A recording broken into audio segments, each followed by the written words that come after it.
कहते हैं जिस जिसने ये मोती लूटे बेशमाला माल हुए, दुनिया के जो बने पुजारी आखिर वो कंगाल हुए। सोना चांदी माया वालों मैं समझाऊं गली गली, ले लो रे कोई राम प्यारा आवाज लगाऊं गली गली। जिस जिसने वो मोती लूटे उसे जीने की कला आ गई, उसे जीने का तरीका क्या था? मुझे अपने लिए नहीं जीना, ये सारा जगत परमात्मा का स्वरूप है, मुझे उन सब के लिए जीना है। एक आदमी अस्पताल में पड़ा है, डॉक्टर ने लिख दी 2500 रुपए की दवाई आई। अब वो कहता है रिक्शा चलाने वाला, दवाई लिख दी 2500 रुपए की, उधार भी नहीं मिलने के 2500। एक पड़ोसी कहता क्या बात है? डॉक्टर ने 2500 रुपए की दवाई ली। कितने पैसे दे रही थे? जेब में 400 रुपए, तो 2500 की दवाई कैसा है? दवाई आएगी ही नहीं। इसके भाग्य में जीना होगा जी जाएगा, मरेगा मर जाएगा, ले जा रहा हूँ घर को ही सब उठाकर। तो पड़ोसी कहता है चिंता करने की बात नहीं, वो जो जंगल बाड़ है उसमें पड़ा है, जो फिक्स बाड़ है जहाँ पर लोग इमरजेंसी में जाकर बैठते हो, तो कह रहे एक मरीज है मर जाएगा तो 2000 रुपये का इंतजाम करना है। 4 आदमियों ने 500-500 रुपये निकाल के ले जाओ। हमारा बचे ना बचे बाद की बात है, दूसरा तो बच जाएगा। इसको कहते हैं कृष्ण, और जो बचने वाला उसे क्या कहते हैं? वो सुदामा है। तो जिसको दवाई की जरूरत थी, अगर मैं उस समय में किसी भी गरीब की मदद करता हूँ, यानी उसकी मजबूरी को मैं हल करने की सामर्थ्य रखता हूँ, तो मेरा धर्म बनता है। मैं अकेला नहीं कर सकता, तो 4 मिलकर कर सकते हैं। तब तो मैंने उस राम का नाम लिया था, वो हरि नाम के हीरे मोती मैंने लूटे थे। उनका परिणाम क्या है? सेवा करना। मैं जितनी कर सकता हूँ भैया इतने तो मेरे से लो, बाकी दूसरे से ले। और मेरी सामर्थ्य है तो मैं कहता हूँ चल दुकान पर तो दवाई दिलवा देता हूँ। तो ये जीने की कला है। क्यों? कि जो मैंने आज दिया है अपने को नहीं दिया। जो मैं अपने को देता हूँ तो वो स्वार्थ है, और जो मैं पराये की मदद करता हूँ वो भगवान की सेवा है। भगवान की सेवा का मतलब है वो तुम्हारी धरोहर है, तुम्हारा बैंक बैलेंस है, कल मिलेगा। तुमने उसे नहीं दिया। अगर तुमने किसी गरीब की मदद की हो, किसी धर्मार्थ में पैसे दिए हो, तो परोपकार का कार्य किया हो, वो तुम्हारी धरोहर। और अगर तुमने अपनों के लिए सब कुछ किया, बेटी के लिए किया, पोती के लिए किया, बहन के लिए किया, बुआ के लिए किया, वो तुम्हारा धर्म बनता है। उनका हिस्सा है इस घर में। जिनका हिस्सा है तुमने हिस्सा नहीं दिया, थोड़ा बहुत हाथ से ही तो दे रहे हो। वो जो इस घर में पैदा हुआ वो हिस्सेदार नहीं है। इसलिए हम कहते हैं हमने उनको इतना दिया। तुमने भात में क्या रुपए दे दिए, उसको छूचक में कितने रुपए दे दिए? तुम तो पूरे के मालिक बने बैठे हो। तो वहां स्वार्थ है। और जहां पर मैं दूसरे के लिए सेवा करता हूं वो मेरा अपना है।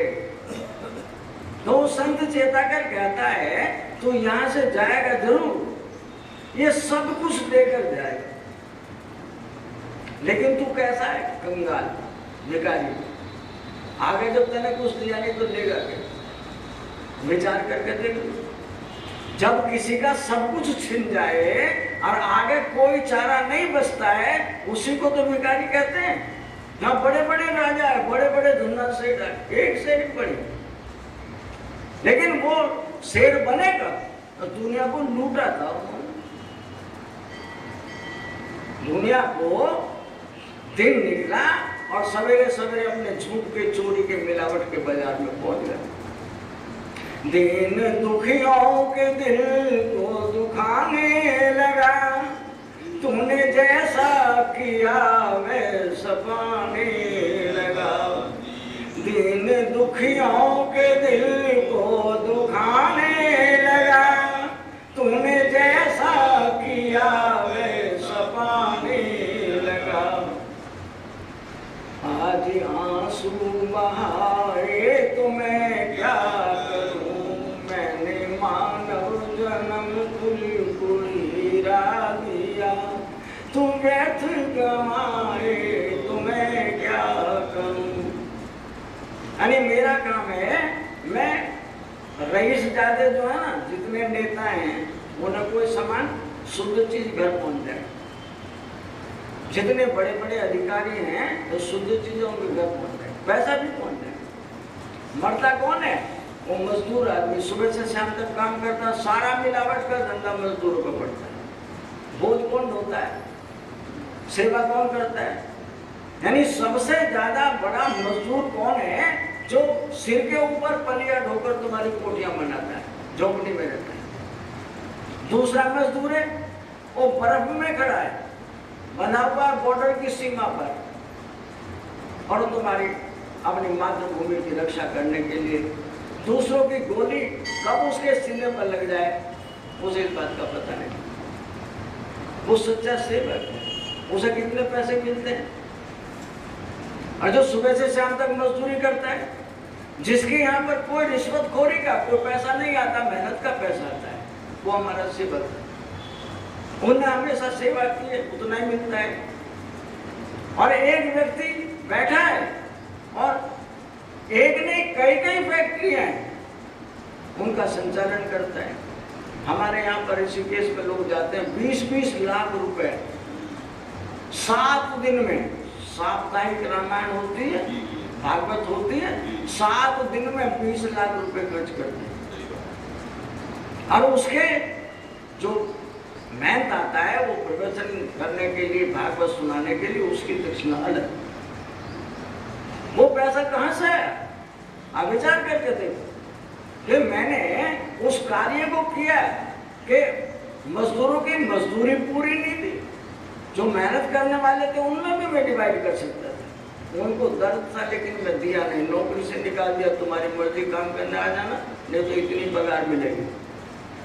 और घर में अपने लिए संतान नहीं है, किसी दूसरे की गोद लेकर गुजारा होगा। मकान कई कई मकान है, कई कई फैक्ट्री है, तो दान कहाँ दिया है? तो वो दान नहीं है। दान होता है जो मेरी मेहनत के द्वारा, तो मेरे परिश्रम के द्वारा। और उसमें से भी मैं कहता हूँ एक चमंदी बहुत अच्छा। तो इस तरह से जो व्यक्ति सेवा करता है जीवन में, उसे सेवा का फल नहीं मिले।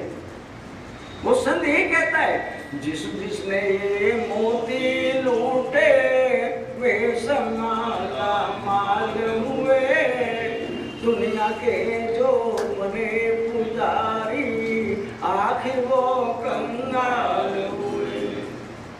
हमने दुनिया के गीत गाए, अपनों के, परायों के, रिश्तेदारों के, घर वालों के, लेकिन जो कमाया था जब मरे ना वो सब बांट दिया, कुछ नहीं बचा। अब आगे वाला कहता है, हाँ सुनाओ क्या लाए हो? कि जितने अच्छे बुरे कर्म करे था वो सारा सामान मेरे पास। तो कहीं के कंगाल, अरे मैंने इतना दिया तुझे, इतना दिया, तेरे से 10 रुपए नहीं छूटे। मैंने किसी ब्राह्मण को, किसी महात्मा को कपड़े नहीं पहनाए, क्या दिया तूने उसका जो छिन गया तेरा? मैंने तेरे से बड़ा कंगाल और नहीं हो सकता। जिसके पास कुछ भी ना रहे, धन भी ना रहे,